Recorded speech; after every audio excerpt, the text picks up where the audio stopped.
We unpack. We unpack. We unpack. Coming to you live, Boxing Ego unpack. Yeah. We unpack. We unpack. We unpack. Coming to you live. Yes, sir. Hey, stop that cat, man down. Promoter Errol Spence Jr. breaks his silence on his fighter, Southpaw Frank Martin, the ghost, getting ghosted, losing his first professional fight at the hands of Gervonta Tank Davis. Find out what he said right about now. Errol Spence on his verified social media, he posted a picture of Frank Martin at a photo shoot in promotion for the Davis versus Martin fight, which was a good fight. And I'll break that down further. He said, head up like a nosebleed. You know, kept it short, kept it simple, kept it brief. And that's, I think, who Errol Spence is. He doesn't have to say, you know, he's probably had conversations at this point with Frank Martin behind the scenes, you know, and gave him, you know, his blessings and his thoughts. And it is what it is. So you don't have to know what he really said behind the scenes. He's just putting that out in public. Now, I think Errol Spence, you know, he's probably hurt because Frank Martin, that's his dude. He's been backing him. That's his fighter with Man Down Promotions. And to see him lose in that fashion, it was brutal. Like, it was a brutal. Tank really caught him. If you guys want me to make a video about what went wrong for Frank Martin, type that in the comments. All you have to say is what went wrong. 3 words. What went wrong? If enough of you guys put what went wrong in the comments to this video, it'll notify me that you guys want to see it, and I can do a more detailed breakdown. I'll give you some overall quick thoughts in here, but if you want that educated technical breakdown that only Boxing Ego can give you, say what went wrong. Because this fight, I predicted it every step of the way. And if you listen to my watch party assessment, and I'll probably put it at the end of this video because I forgot to put it at the end of the other video where I was talking about it, I was dead on. I was dead on the money when it came to what was happening in fight. And keep in mind, it's my first time watching the fight because I was doing the Boxing Ego watch party. So I didn't have any information on the outcome, but I seen the mistakes that Frank Martin was making. He was ultimately paying too much respect, in my opinion, to Gervonta Davis. The early rounds, he was doing good, solid, but it's being overstated how much success he was having. Was he winning the rounds? Yes. Was he dominating in the fashion that some people are making it out to be? Absolutely not. He was winning the rounds from sheer activity because Tank was putting on a nasty pressure and he was staying on top of him, no diddy, and he was imposing his will on Frank Martin. And I told you the inexperience of Frank Martin was going to be his undoing. Started boxing late at age 17.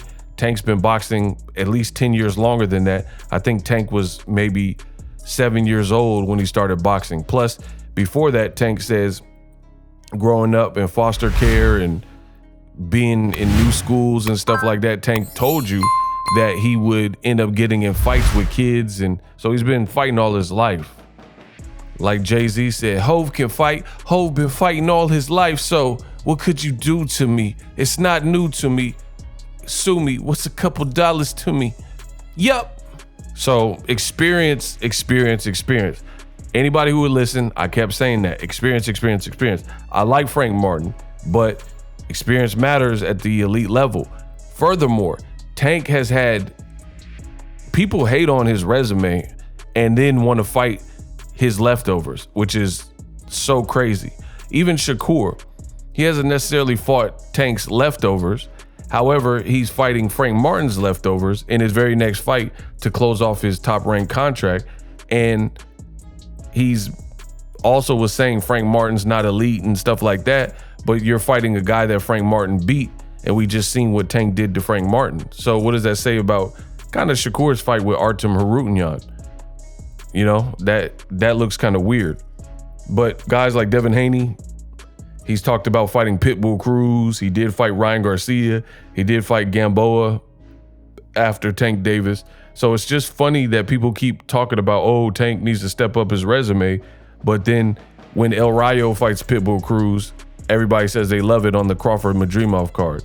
When Devin Haney tweets that he wants to fight Pitbull Cruz, or Ryan Garcia says he wants to fight Pitbull Cruz, or Henry Garcia, then everybody loves the idea. But when Tank fought him with one hand, you don't get no credit for it. Doesn't make any sense to me. So we know what time it is. So I think experience definitely played a big factor because, like I said, Pitbull Cruz, that was a late replacement. It was supposed to be Rolly in that fight, but Rolly had personal issues that he had to tend to and legal drama. So they brought in Pitbull Cruz. Tank fought on a Sunday. There were celebrities like LeBron James and all these basketball players and other A-list celebrities that were in attendance. Tank messed up his hand hitting Pitbull Cruz, so he had to work through that. That is very important for a fighter to show you who the fighter really is. I love when fighters face adversity. Like, I remember, and I've used this as an example in the past, Abel Sanchez was bragging when he had Gennady Golovkin. Hell no, guys. Hey, Max, guys, it's nothing. It's punch, it's nothing. Right? And he was bragging. He was bragging, saying that, oh, Golovkin has had all these amateur fights, 350 amateur fights, almost 400 amateur fights. He's never been dropped, which is an accomplishment. But he also took it a step further, and Abel Sanchez, when training Golovkin, he said that Golovkin has never, ever been hurt. And I told you, that never sat well with me. I don't want a fighter who's incapable, not incapable, but they've never been hurt, allegedly. Because what happens when they do get hurt, which happens to every fighter if you face the right competition at some point. It's not about getting hurt. That's a human response to pain, right? It's when you get hurt, what do you do? So I like the fact that Floyd had, you know, some rocky moments with Maidana in the second fight where he hurt him, or Pacquiao, or guys like DeMarcus Corley.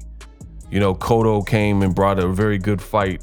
Of course, Sugar Shane Mosley rocked him in the second round. That means something because that shows me that Floyd is a legend in the game of boxing because he can weather those storms. And then he came back to shut out Shane Mosley. That is very impressive. But for a guy to never get hurt, never be hurt, that's not really showing me nothing.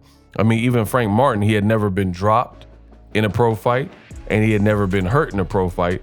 And it was like a once and done. When he did get hurt to that level, you know, he really couldn't continue. It wouldn't have been right for the ref to allow it to continue. So Tank Davis, you know, he's been through fighting with one hand. That's adversity. He has to.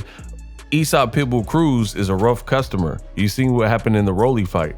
So you have to fight him a certain way, and then imagine not being able to fight him with both of your hands. You know, because Tank was doing some very sharp work, and then his output declined when his hand got messed up. And that fight showed me a lot. In fact, it showed me probably more than some of his other fights where he's getting the knockout, because I already knew Tank was capable of knocking people out. He's known for that. That's why they call him Tank. But he showed me something different, a different wrinkle in that fight with Pitbull Cruz. So when it comes to experience, Frank Martin didn't really have this level of experience where he was like, even Tank fighting Ryan Garcia just last year, even though he was on a long layoff, he had the blockbuster fight with Ryan Garcia, big build up. Everybody was talking about it, 1 million plus homes. So he's been under the brightest of lights with Madonnas and LeBron James and Odell Beckhams and all these celebrities in attendance. So that's imperative, because like, imagine your nerves. If you've never had a rodeo, you don't know, and it's your biggest moment, you don't know how you're going to perform. This was Frank Martin's biggest moment, and he performed pretty well. but in the end, it was a disastrous knockout. So, you know, it comes with the territory. As far as what's next for Frank Martin, that type of knockout, it really, I always say the same thing. That requires 8, 9, 10 months to a year off. You made probably career high payday, I would imagine, fighting Tank Davis. It was a good fight. You tried, you came in shape. You look a bit drained and gaunt and depleted at the weigh-in, but you said no excuses and said the weight cut wasn't what got you knocked out. He took it on the chin. I respect that. I respect it as a man. Frank Martin, you know, tried. And I don't want to say dared to be great, because I think that's corny in boxing, because being a boxer in general is daring to be great. So I think that's an overused statement that people use. The fact that you lace them up and take punches to the face for your bread and to make your coin, every fighter, journeyman, is daring to be great. You know, that's a hard way to earn your coin, by being a boxer. And, you know, so it's respect to that. But he tried, valiant effort, made some mistakes along the way. If you guys want me to make that further breakdown video, just type what went wrong in the comment section. Now, what's next for Frank Martin in terms of after he takes a considerable amount of time off? I think he can contend. He has to decide if 135 is really eligible for him to make comfortably, because he looked depleted on the scale. I was one of the first people to say that, and because I was saying it before I even seen him. When I seen him on the scale, he looked even worse than I had imagined. He looked like a true skeleton, right? So he needs to make that decision, I think, while he has this time off to enjoy and spend time with his family. I don't know if he has kids, but I think he needs to decide, is 135 doable? Like, do I need to get a nutritionist? I think he has somebody cooking his food and stuff. So whatever made him look like that on the scale, look like Skeletor, he needs to figure that out. So decide if 135 is doable, and maybe you did something different, you bulked up, or you can keep your weight down better, or whatever. Your starting point is lower. Or decide if he's moving to 140. He has to talk that over with his team and his family or whatnot. And then I do think he can bounce back. I think he can still beat people, but coming off of Tank is one of the guys that could potentially ruin you, you know? And I don't like to put that mark a person like that, but it's gonna depend on how tough mentally he is and if he can shake that, because it's not easy. The guy that's probably done it the best in boxing is maybe Manny Pacquiao, where he can get knocked out and then bounce back, and he seemed like the same old Pacquiao right after that. But that is very hard to do, but it's not impossible. Again, guys like Pacquiao have done it. There's been other guys who, like Caleb Plant, you know, he's another tenacious fellow in boxing. He came off a bad Canelo knockout, big fight. Everybody watched it.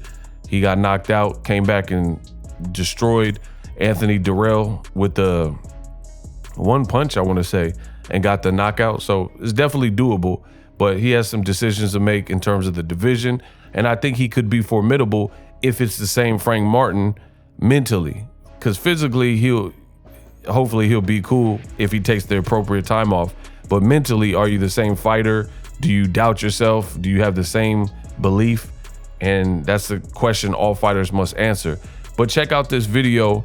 This is my live reaction during the fight from the watch party, and everything I was saying, we're cueing you guys in on some of the mistakes that Frank Martin was making. Check it out.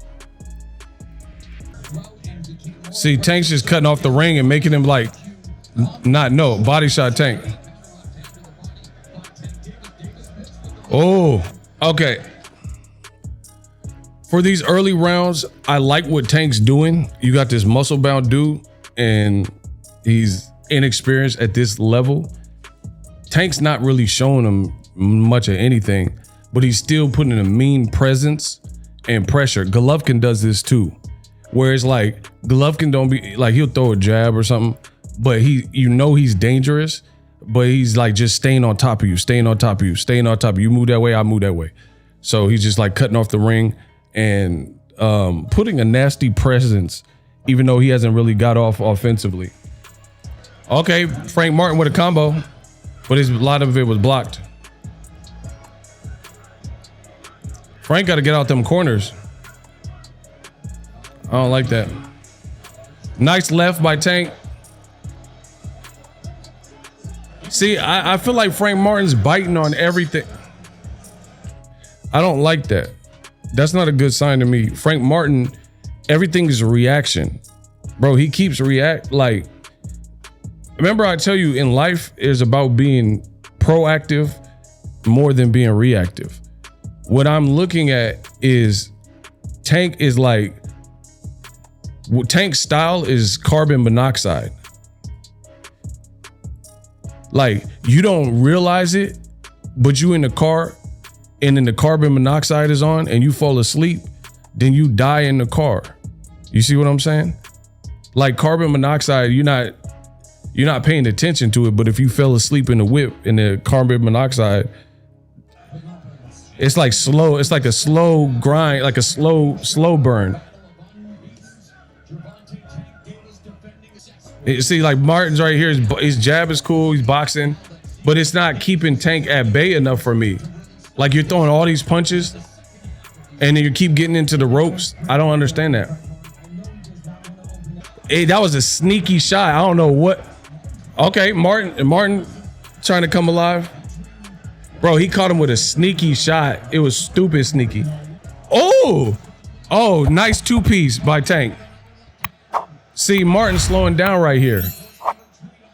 Oh, left, 1-2, Tank. Body shot Tank was sneaky. He did a little short body shot. We in round 7, hit the likes. Oh, he just clubbed him. And Frank is shelling up. Oh, like why is Frank, like he's frozen. And he's not countering right now. Bro, 30 seconds left. Frank is just like super, oh, he caught him with a left. Bro, he hurt. Jolted Davis.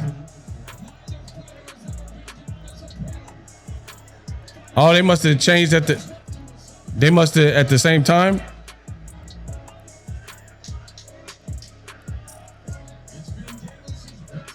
Oh, nice left by Tank.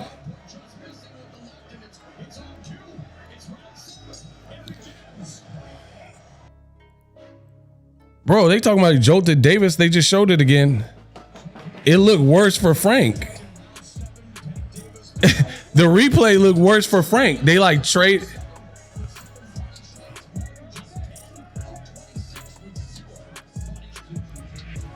And he back in them corners. Why? Oh, left, chopping left.